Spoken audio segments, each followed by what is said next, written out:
कि चंद्रमा के दक्षिणी ध्रुव पर सॉफ्ट लैंडिंग करने के लिहाज से भारत दुनिया का पहला ऐसा देश बन गया है जिसने यह कारनामा कर दिया है और इतिहास रच दिया है।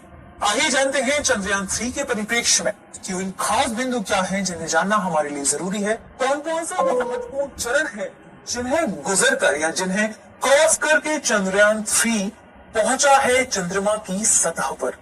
हम सभी जानते हैं कि 14 जुलाई को चंद्रमा के लिए उड़ान भरी थी चंद्रयान 3 ने। 14 जुलाई को चंद्रमा के लिए उड़ान भरने के बाद लगातार सबकी निगाहें, पूरे देशवासियों की निगाहें चंद्रयान 3 पर लगी हुई है। क्यों लगी हुई है? क्योंकि इसे चंद्रमा की सतह पर या कहीं चंद्रमा की दक्षिणी ध्रुव पर सतह पर सॉफ्ट लैंडिंग करनी थी। और सॉफ्ट लैंडिंग करने के बाद यानी आज 6:04 पर जो सॉफ्ट लैंडिंग का समय बताया गया था, उसके बाद ऐसा करने वाला देश भारत पहले उन देशों में शुमार हो गया है जिसने यह कारनामा कर दिया है। इसलिए यह खबर सुर्खियों में आ गई है। लैंडर चंद्रमा के दक्षिण ध्रुव पर सॉफ्ट लैंडिंग करके उतरता है और भारत ऐसा करने वाला एकमात्र देश बन गया है। बात करें रोवर के संदर्भ में, तो जब लैंडिंग करके लैंडर नीचे आता है तो लैंडर से ही बाहर रोवर निकलता है, जो कि एक रोबोटिक स्टाइल वाला क्या है, वाहन है, 6 पहिए वाला वाहन है। और फिर इसे बाहर निकलकर चंद्रमा की सतह पर विचरण करना है ताकि वहां से वे नमूने इकट्ठा कर पाए, रासायनिक, खनिज, सभी प्रकार के नमूनों को इकट्ठा करके इनकी इमेज लेकर पृथ्वी तक या कहें इसरो तक प्रोवाइड करवा पाए। ठीक है, चूंकि यह मिशन अपने आप में बहुत महत्वपूर्ण है, चंद्रयान 3 अपने आप में महत्वपूर्ण है। क्यों? क्योंकि यहाँ ये चंद्रयान 2 से अलग है, इसे अलग तरीके से बनाया गया है। तो आइए यह भी देख लेते हैं। इसके बाद सबसे महत्वपूर्ण मुद्दे को कि आखिर यह मिशन था क्या। चंद्रयान 3 की बात करें तो चंद्रयान 3 इंडिया का सबसे महत्वपूर्ण मिशन है। इसे 14 जुलाई को लॉन्च किया गया था। आप यहाँ देख पाएंगे 14 जुलाई को चंद्रयान 3 लॉन्च किया गया। इसके बाद दिनों दिन इसमें अलग अलग प्रगति को नोटिस किया गया और बताया गया। आइए हम उसे भी जान लेते हैं क्या थी ये चीजें। 15 जुलाई से 25 जुलाई के बीच चंद्रयान 3 कंप्लीट्स ऑर्बिट अराउंड अर्थ। ध्यान रखिएगा, अर्थ के चारों ओर इसने अपने ऑर्बिट को कंप्लीट किया। फिर इसके बाद अब इसरो ने क्या चूज किया था कि 25 जुलाई के बाद ये अपने रूट को चेंज करेगा अर्थ से मून जाने के लिए। इसके बाद इसने क्या किया, 1 अगस्त को इसरो ने बताया कि इसरो है injected the spacecraft into the translunar orbit. इसने स्पेसक्राफ्ट को इंजेक्ट कर दिया। कहां से? ट्रांसलूनर ऑर्बिट से ये इंजेक्ट होकर आगे बढ़ता है। फिर आती है घटना 5 अगस्त। 5 अगस्त को Chandrayaan 3 has been successfully inserted into the lunar orbit. 5 अगस्त को यह लूनर ऑर्बिट में इंसर्ट कर जाता है। फिर घटना घटित होती है 6 अगस्त से 16 अगस्त के बीच कि क्या क्या यहाँ पर होता है, क्या क्या परिवर्तन देखने को मिलते हैं चंद्रयान 3 में। तो इस समय चंद्रयान 3 ऑर्बिट जो है रिड्यूस होते जाते हैं पृथ्वी की तुलना में, और फिर ये पास जाते जाते हैं किसके? चंद्रमा के।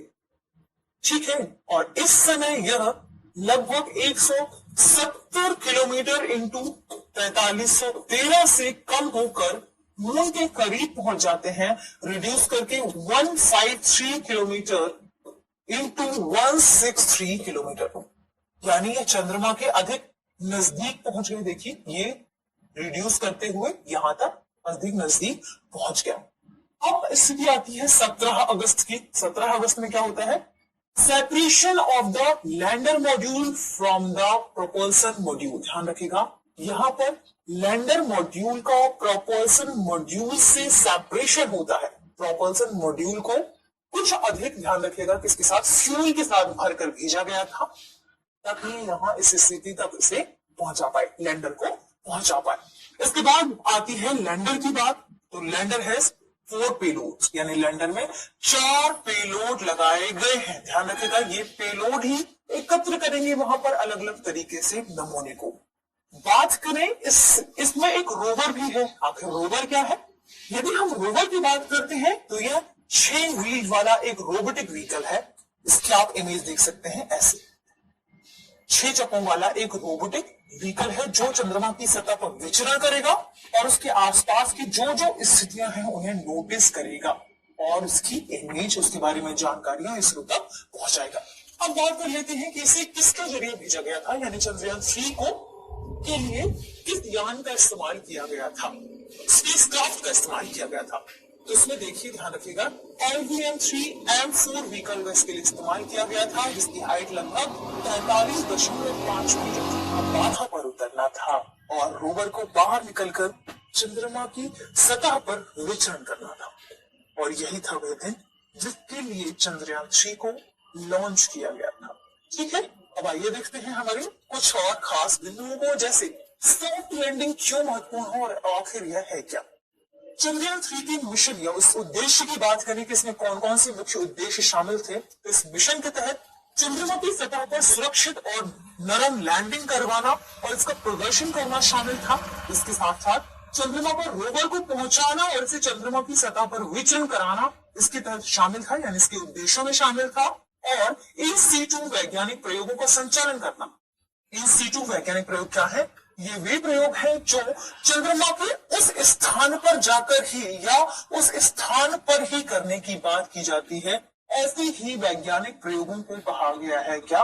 इन सीटू वैज्ञानिक प्रयोग। उस स्थान खास या उस खास स्थान विशेष के बारे में जब बात की जाए तो इसे इन सीटू वैज्ञानिक प्रयोगों के रूप में जाना जाता है। हमने अमूल पर्यावरण में से शब्द जरूर सुने हैं, इन सीटू एक्स सीटू, जो कि जीवों के संदर्भ में होता है। ठीक, अब यहाँ पर बात करते हैं सॉफ्ट लैंडिंग की। तो यह क्या है? सॉफ्ट लैंडिंग यानी बहुत आराम से, बहुत धीरे से, सॉफ्टली कहीं पर लैंड करना, इसे ही कहा जाता है सॉफ्ट लैंडिंग। यानी किसी अंतरिक्ष यान को नुकसान न पहुंचाने के लिए धीमी और नियंत्रित गति से नीचे उतारना या उतारना कहलाता है सॉफ्ट लैंडिंग।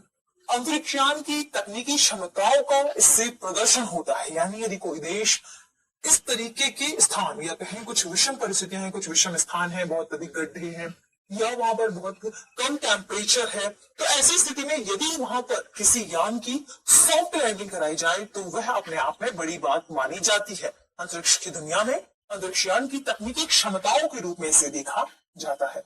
बात करें इसी के साथ कि लैंडिंग स्थल क्या था चंद्रयान 3 का, तो हमने चर्चा भी की। चंद्रमा के दक्षिण ध्रुव पर इसे लैंड करवाना था, दक्षिण ध्रुव के 70 डिग्री अक्षांश पर। यह भी आप ध्यान रखिएगा। ये तो हमने देखा सॉफ्ट लैंडिंग के बारे में। महत्वपूर्ण क्यों है इसके बारे में अब देखते हैं कि आखिर दक्षिण ध्रुव पर ही क्यों यह लैंडिंग हम कहीं और भी करवा सकते थे, लेकिन दक्षिण ध्रुव को क्यों चुना गया या ध्रुवों को क्यों चुना गया।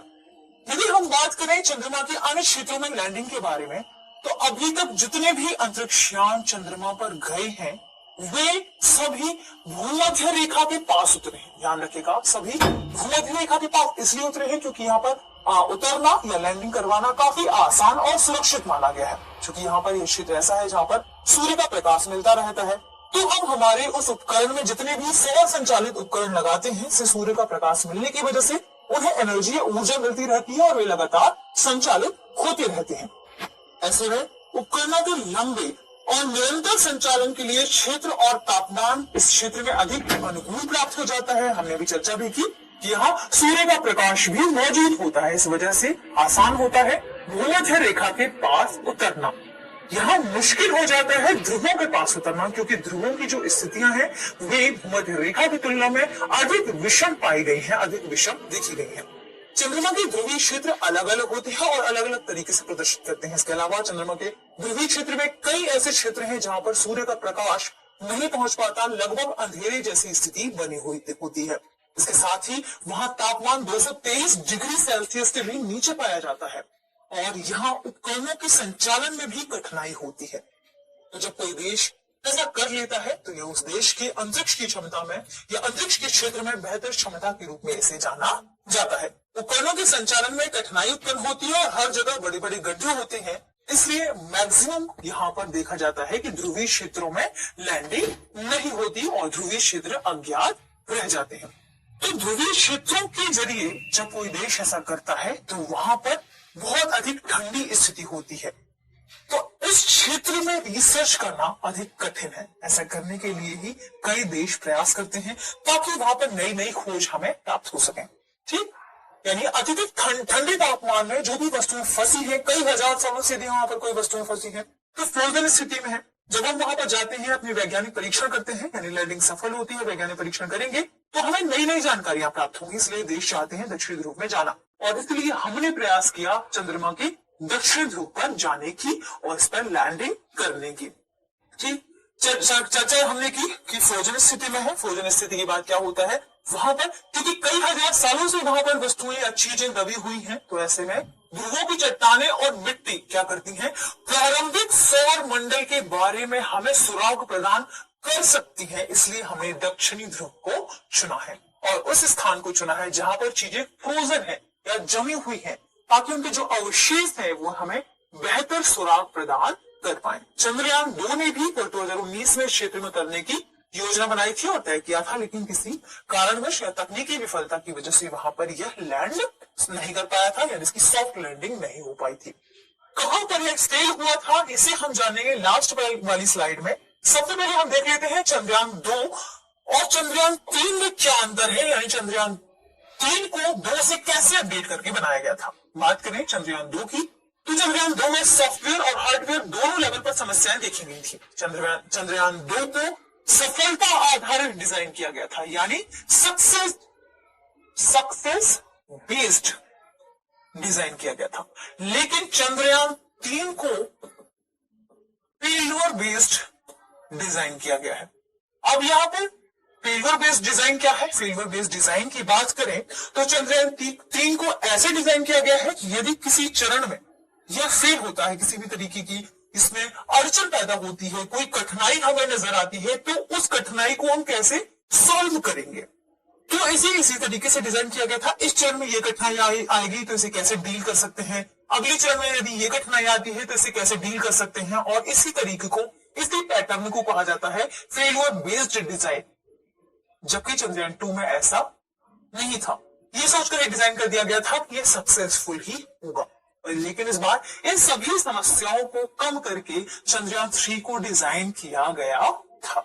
बात करें परिवर्तन की, ये 2 से कैसे अलग है, यानी चंद्रयान 2 से चंद्रयान 3 कैसे भिन्न है। तो चंद्रयान 3 के जो लेग है, जो पैर है, उन्हें अधिक मजबूत बनाया गया है। यह 3 मीटर पर सेकेंड या 10.8 किलोमीटर प्रति घंटे की गति से भी उतरने और स्थिर होने में सक्षम है। ठीक है, और इसकी बात करें कि इसमें दूसरा परिवर्तन क्या है चंद्रयान 2 की तुलना में, तो संभावित जो लैंडिंग साइट थी चंद्रयान 2 के लिए वो कम थी, जबकि चंद्रयान 3 के लिए जो लैंडिंग साइट है उसे थोड़ी और विस्तारित कर दी गई है, काफी विस्तारित की गई है। चंद्रयान 2 की बात करें तो जहां यह 500 मीटर इंटू 500 मीटर पैच तक थी, वहीं चंद्रयान 3 में से 4 किलोमीटर इंटू 2.4 किलोमीटर तक विस्तारित कर दिया था, किस क्षेत्र में यह उतर सकता है, लैंडर लैंड कर सकता है, इसलिए इसके लिए जो क्षेत्र था अधिक विस्तारित था। इसके अलावा बात करें चंद्रयान 3 की, तो चंद्रयान 3 के लैंडर में चंद्रयान 2 से अधिक ईंधन पहुंचाया गया था, भरा गया था, ताकि चंद्रयान 3 का जो लैंडर है वह आखिरी मिनट में भी बदलाव करने में सक्षम हो। ऐसा ना हो कि फ्यूल की कमी है इसलिए ये नहीं कर सकता, फ्यूल की कमी है इसलिए ये पाथ नहीं बदल सकता, फ्यूल की कमी है इस वजह से ये सर्वाइव नहीं कर सकता। इन सभी क्षमताओं से लेस कर दिया गया था कि समस्याओं का समाधान किया जा सके। इसके अलावा चंद्रयान 3 लैंडर में 4 तरफ से सोलर पैनल लगाए गए हैं। ये क्या है, देखिए ध्रुवों पर हमने बात की कि सूर्य का प्रकाश बहुत कम पहुंच पाता है, चारों तरफ से यदि पैनल लगा देंगे तो एक तरफ से यदि वो झुका भी रहता है तो उसके शेष 2 पैनल्स जो होंगे सोलर, वहां पर लाइट पड़ती रहेगी, जिससे भी उसे ऊर्जा मिलता रहेगा और वह संचालन उसका लगातार चलता रहेगा। यानी कम से कम 2 किनारे सूर्य की ओर रहेंगे और ये सक्रिय रहेंगे, जिससे इन्हें ऊर्जा मिलती रहेगी और इनका संचालन लगातार बना रहेगा। ध्यान रखिए किसके क्रम में बात कर रहे हैं हम, लैंडर के क्रम में। ठीक है, इसलिए चंद्रयान 3 को इस तरीके से डिफरेंट बनाया गया था चंद्रयान 2 से। अब बात करते हैं कि सफलतापूर्वक लैंडिंग के लिए प्रयास में कौन कौन से चरण शामिल थे। इन चरणों की बात करें तो खुद इसरो प्रमुख ने कहा कि जो लास्ट की 15 मिनट थे चंद्रयान 3 को लैंड करने के लिए, वो अपने आप में टेरर की तरह थे, यानी लास्ट 15 मिनट्स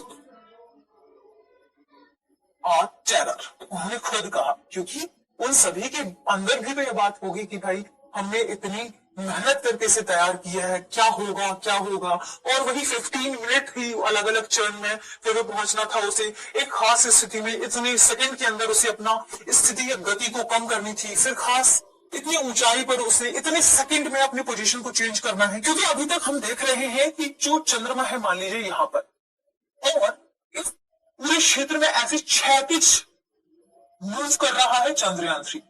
क्षैतिज मूव करते करते अचानक से चंद्रमा में ऐसे ऊर्ध्वाधर गिराना है हमें, तो क्षैतिज से जो कि कई हजार किलोमीटर की रफ्तार है यदि, तो इसे कम करते करते इससे अचानक से ऊर्ध्वाधर कंडीशन में लाने के लिए भी तो कुछ समय होगा, कुछ कंडीशन होगी, कोई स्थिति होगी। एक पर्टिकुलर सेकंड में, एक पर्टिकुलर मिनट में इसके मूवमेंट को हमें चेंज करना है। ये उस लेवल पर, अंतरिक्ष लेवल पर काफी महत्वपूर्ण बात है। इसे अलग अलग तरीके से डिजाइन किया जाता है। आइए हम उन चरणों के बारे में चर्चा करते हैं। बात करें, इसमें 4 चरण निर्धारित किए गए थे। ये 4 चरण कौन कौन से थे? पहला चरण था रफ ब्रेकिंग चरण, जो अपने आप में महत्वपूर्ण चरण है। रफ ब्रेकिंग चरण, इसमें लैंडर के क्षैतिज वेग को, ध्यान रखिएगा, 1.68 किलोमीटर पर सेकेंड की सीमा से कम करना था। यानी जो लैंडर अभी क्षैतिज इस तरीके से गति कर रहा है, इसे लगभग 1.68 किलोमीटर पर सेकेंड की सीमा से कम करना है, जो अपने आप में बड़ी बात है। और कम करने तक, इस स्थिति तक लाना है कि इसका यह जो गति है वह लगभग 0 पर सेकेंड हो जाए, ताकि इसे चंद्रमा की सतह पर लैंड करवाया जा सके। यदि कहीं मूवमेंट होती है किसी वस्तु में, तो हम सभी जानते हैं उसे गिरने में क्या, उसके नष्ट होने की जो संभावना है वह ज्यादा होती है। ऐसे में यहाँ पर इसकी मूवमेंट को कम करने की बात कही गई थी। सॉफ्ट लैंडिंग के लिए लगभग इसे 0 करना था, और वो भी निश्चित अवधि के भीतर, एक निश्चित टाइम पीरियड में करना था, और सटीकता के साथ करना। ठीक है, इसमें दूसरा चरण शामिल है, ध्यान रखिएगा, एटीट्यूड होल्ड चरण। अब एटीट्यूड होल्ड चरण क्या है? तो सतह से लगभग, यानी जो चंद्रमा की सतह है उससे लगभग 7.42 किलोमीटर इस ऊंचाई पर लैंडर लगभग 10 सेकेंड, ध्यान रखिएगा 10 सेकेंड मात्र, ये जो लैंडर है 10 सेकेंड तक एल्टीट्यूड होल्ड चरण में रहेगा। यहां पर एल्टीट्यूड होल्ड चरण में रहेगा, और यहां पर इसे लगभग 3.48 किलोमीटर की दूरी तय करते हुए, लेकिन किस कंडीशन में? क्षैतिज दूरी तय करते हुए इसे ऊर्ध्वाधर स्थिति में झुकना है। ऊर्ध्वाधर स्थिति में मतलब अब सीधे झुकना पड़ेगा, यहां तक इस दूरी को कवर करते हुए क्षैतिज ऐसे ऊर्ध्वाधर झुकना है, जो अपने आप में काफी कठिन साबित हो सकता है। तीसरा चरण है, ध्यान रखिएगा, फाइन ब्रेकिंग चरण। चंद्रयान-2 फाइन ब्रेकिंग चरण और एटीट्यूड जो बीच में चरण था, इन दोनों के बीच ही क्रैश हो गया था, इस वजह से उसकी सॉफ्ट लैंडिंग नहीं हो पाई थी। फाइन ब्रेकिंग चरण की बात करें तो लगभग 175 सेंटीमीटर तक इसे आगे बढ़ना है, और इस दौरान लैंडर पूरी तरह से ऊर्ध्वाधर स्थिति में आ जाएगा। हमने चर्चा की यहां पर, तो जैसे ही यह 3.48 किलोमीटर तक लगभग मूव करते हुए क्षैतिज से ऊर्ध्वाधर आता है, और फिर ऊर्ध्वाधर स्थिति में ही इसे आगे बढ़ना है। इसे ही कहा गया है फाइन ब्रेकिंग चरण। तब तक 175 सेकंड की स्थिति यहां पर बताई गई है।